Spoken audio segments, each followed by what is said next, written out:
In Baltimore, Maryland, a cop named Pete is talking to someone not visible across a table inside the interrogation room. He says, "At first I thought you were just stepping up your game, credit card fraud, breaking and entering, but this one puzzled me, a grave desecration. But still, these are a long way from murder. But you're suspected of torturing and murdering a young woman, however, no one could prove anything of course, because supposedly you died there." Pete's voice goes on, "But I gotta tell you something, you look pretty healthy to me, so now we know Karen Giles wasn't the first person you murdered, but I guarantee it, she'll be the last," finishes Pete. As the cop walks away, Dean turns to watch him with a look of calm doubt on his face. Elsewhere, a team of cops are making their way up to a room in a hotel with weapons, and the SWAT team pauses outside a particular door. The cops break into the room and the woman named Diana who leads the raid hurries inside. As she enters, Diana asks the man inside if he is going somewhere, and Sammy looks back at her with his hands in the air. In another interrogation room, Sammy is sitting by the window and gets up as Diana walks inside holding a cup of coffee. She offers the coffee to Sammy, and the man asks if she is the good cop, then where's the bad cop? Diana answers that the other cop is with his brother Dean, and Sammy asks why they are holding them up. She replies that Dean is being held on suspicion of murder, and while Sammy is looking shocked, he asks who has supposed Dean murdered. Diana nonchalantly answers that they'll get around to that, which Sammy protests that the police cannot hold them without formal charges. The policewoman states that they actually can hold them for 48 hours, and as Sammy used to be a pre-law student, he should know that. She tells Sammy she knows all about him and opens a file folder.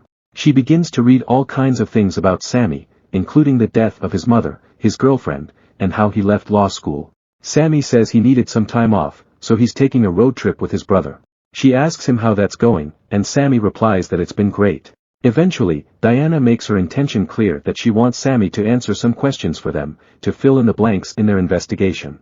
Sammy strongly refuses, as he doesn't want to turn against his own brother.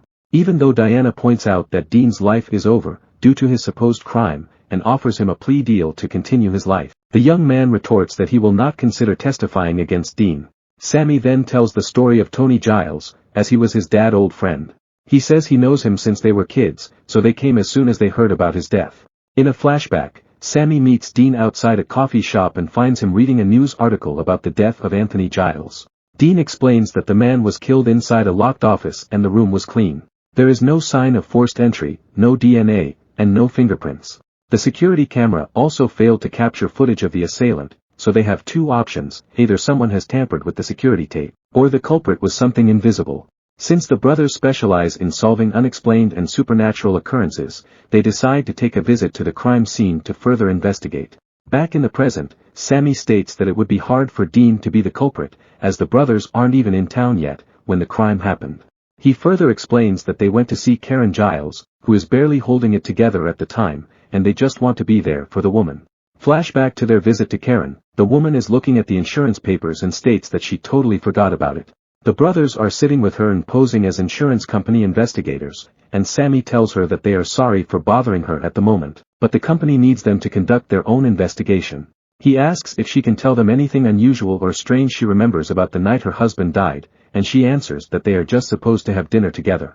She then remembers that Tony had a nightmare before he perished, and adds that he woke up in the middle of the night and claims that there was a woman standing at the foot of the bed. When asked to describe the woman, Karen answers that she was pale and she had dark red eyes. At the police station, Sammy explains how he gave Karen a hug and told her to call him if she needed anything.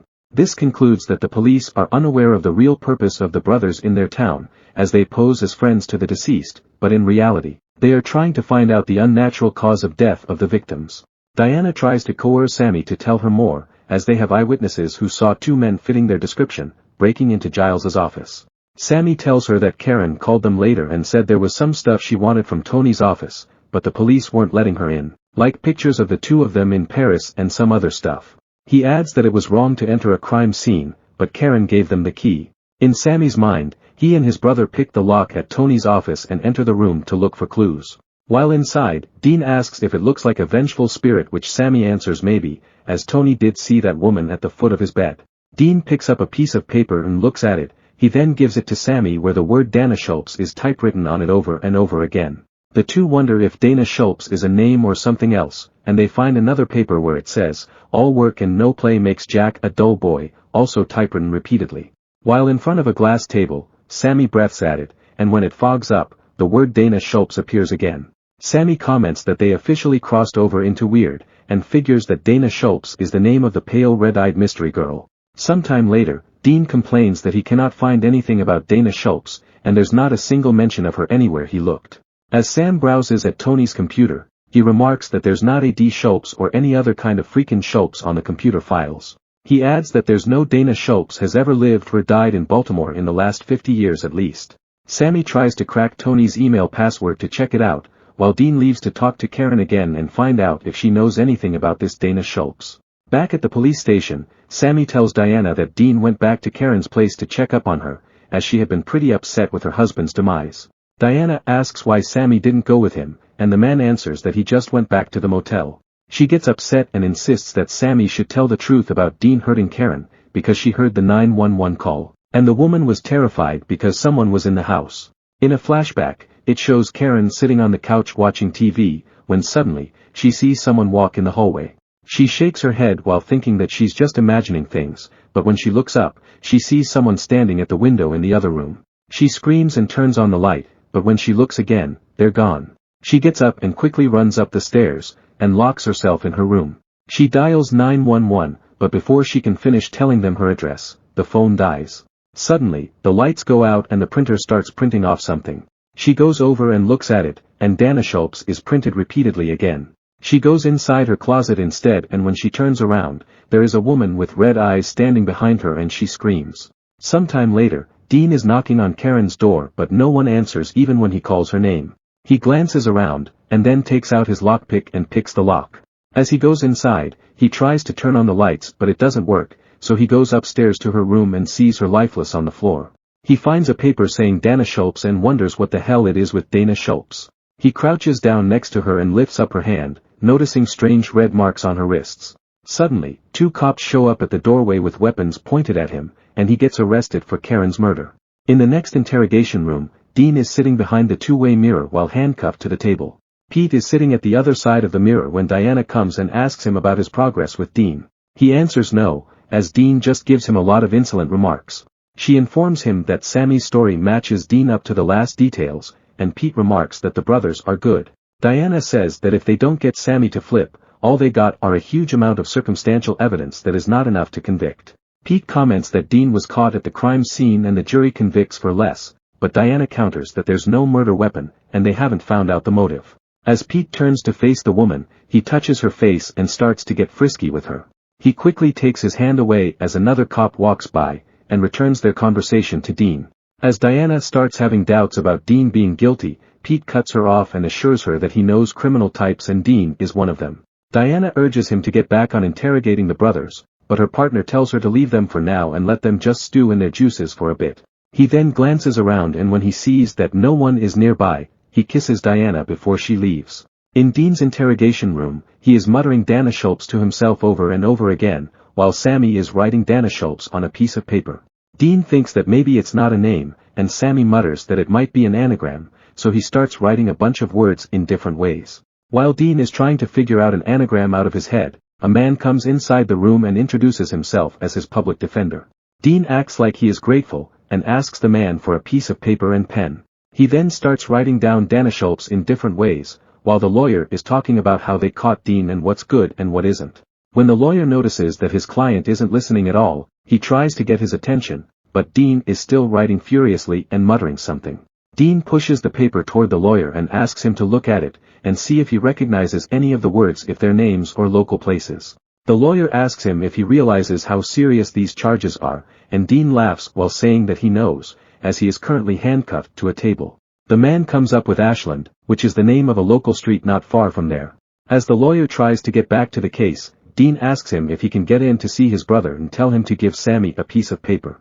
Meanwhile, Diana is sitting at her computer typing up a case report when suddenly, Dana Schultz starts appearing over and over again on her screen. She presses a few keys trying to stop it, but it continues and then suddenly it's gone like it was never there at all. As Sam receives the note that Dean sends him, he looks at it which says, Hiltz, it's a street Ashland McQueen. As the lawyer tries to talk to Sammy about their case, Diana interrupts them and calls the lawyer out. In the other room, the police set up a camera as Dean decides to confess, and Pete tells him to talk directly into the camera. Dean starts by stating his full name and even states his zodiac sign, and things he enjoys like sunset, long walks at the beach, and women, as if mocking the confession. He then says that he did not kill anyone but he knows who did it, or rather what did. He adds that he can't say for sure, because their investigation gets interrupted. But the working theory is that they were looking for some kind of vengeful spirit like Casper, the bloodthirsty ghost. He further explains that for some reason, the ghost is trying to tell them something, but communicating across the veil ain't easy. Sometimes, the spirits get things jumbled, and show them the piece of paper with Dana Schultz written on it, and say that sometimes it can be an anagram. Dean tells them that at first, they thought it was a name, but now he thinks that it is a street, Ashland, and is betting that it all started there. Pete is extremely angry at Dean's arrogance, as he thought that Dean is making jokes about Tony and Karen's demise. Dean replies that he is not joking, and Pete accuses him of his supposed crime in the past. Later, Diana and Pete go into Sammy's room but find him gone. They see the piece of paper that Dean wrote earlier, and figures that Hiltz and McQueen are characters in the film The Great Escape. Diana walks into the washroom and tries to turn the lights on, but it only flickers. Suddenly, all the hot water in the faucet starts running, causing a fog into the mirrors. As Diana stares at the fog, the word Dana Schultz slowly gets spelled in the mirror. She wipes it away with her hand but sees a woman behind her with a slit throat. When she turns around, the woman comes closer while making odd noises, as if trying to speak but can't. A moment later, Diana comes to talk to Dean and asks him to tell her more about the ghost stuff he's been talking about earlier. Dean lazily explains how the vengeful spirits work, and says that they were created due to a violent death, and usually come back for revenge on the people that hurt them. When he sees that there are red marks on her wrist, Dean seriously asks her if she's seen the ghost. Diana is surprised that the man knows, and Dean tells her that Karen had the same bruises on her wrist. Since the policewoman still looks skeptical, Dean continues and says that Diana might be feeling like she is losing her mind, and adds that she needs to go to Sammy. He instructs her to look for the first motel listed in the yellow page and look for Jim Rockford, because that is how they find each other when they get separated in the past. So she can either arrest Sammy or she can let him save her.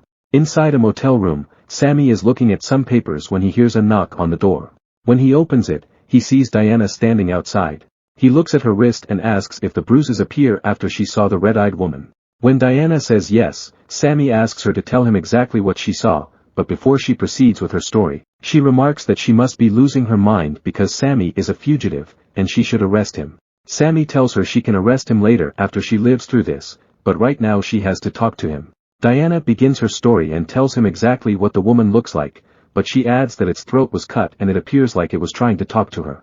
Sammy shows her photos of every girl who's ever died or gone missing from Ashland Street, and Diana recognizes one as the red-eyed girl. The woman's name is Claire Becker, 28 years old, and disappeared 8 or 9 months ago. Diana comments that she didn't even know her, so why is she going after her? Sammy read the files and finds that the woman had been arrested twice for dealing with illegal substances, and asked the cop if she ever worked narcotics. Diana answers yes, as she and Pete used to work in that department, but she still can't remember arresting her in the past. Sammy adds that apparently the police never found her body, so they will have to look to salt and burn the remains, to put her spirit to rest. In Ashland Street, Sammy and Diana enter an abandoned building that Claire was last seen entering. When the two split up to cover more ground, Diana sees Claire coming towards her as if trying to reach out. Diana yells for Sammy, but by the time he arrives, Claire is gone. She points to the area where Claire was standing, and the pair move aside a shelf to get to the window. On the other side of the window, they see a written sign that says Ashland Sup, and Diana remarks that there is their mystery word. Sammy takes out an EMP meter and starts going around the room. It picks up a signal from one of the walls, and the man takes a crowbar to break the wall. As he continues digging, he comments that the recent events are bothering him. When Diana asks why, he elaborates that in his long experience of putting spirits to rest, no vengeful spirits wanted to be wasted, so why does Claire lead them to her remains? When they finally uncover the body, the two inspect it and see that her wrist is tied, which explains the bruised wrist. Diana then finds a necklace on the girl and says that she has seen one like it. She pulls one just like it from under her shirt and tells Sammy that Pete gave it to her. Diana finally figures out that the culprit is Pete all along, so he can hide all his illegal activities as he was the one who stole the missing substances from evidence storage. Sammy adds that Claire isn't a vengeful spirit, as he concludes that the girl became a death omen after her own demise. He explains that sometimes spirit doesn't want vengeance, but instead, they want justice. It is also why she's there in the first place, as she wants them to know who her killer is. In a secluded part of the town, Pete is driving down a road in a cop van with Dean in the back. At the same time, Diana learns that Pete took Dean to transfer him to another town himself at 2 in the morning. Sam remarks that if he is using a county vehicle, it should have a low jack that can be easily traced. Pete stops the van after pulling off the road and yanks Dean out after him. He tells him that he will die for trying to escape while pulling out his weapon, but Diana and Sammy arrive in time and interrupts Pete for what he is about to do. Diana points her weapon at Pete and tells him to put it down. She adds that they know about Claire, but the man denies it and refuses to surrender. When the policewoman insists on why his partner did what he did, Pete says that Claire was going to turn him in, so he has no choice but to finish her. He further elaborates that Tony scrubbed the money, but eventually gets skittish and wanted to come clean. Karen is just a consequence since he was sure that Tony told her everything they did. Pete then propositions Diana to pin everything to Dean as he will be just one more dead scumbag, and when he adds that he still loves her, Diana slowly lowers her weapon. Pete thanks her and turns to shoot Dean, but before he can fire, Diana shoots him and retorts that he will not be buying her another necklace. Turns out that Pete is wearing a bulletproof vest and jumps Diana. Sammy comes forward to help but Pete aims the weapon at him and then Dean again. Both boys hold up their hands when suddenly, Diana looks behind Pete where Claire is standing. When Pete turns around to look, Diana shoots him from behind. Diana walks over to the boys and tells them that since Pete confessed his crimes, he screwed up both their cases royally. But she adds that since the pair have other charges from different cases, she can't really help them about it unless she turns her back and they walk away. Not wasting any time, the pair start walking to find their car and bicker about being hungry. Subscribe to watch more videos like this. You can also hit the notification bell and like the video to help the channel out. Thank you.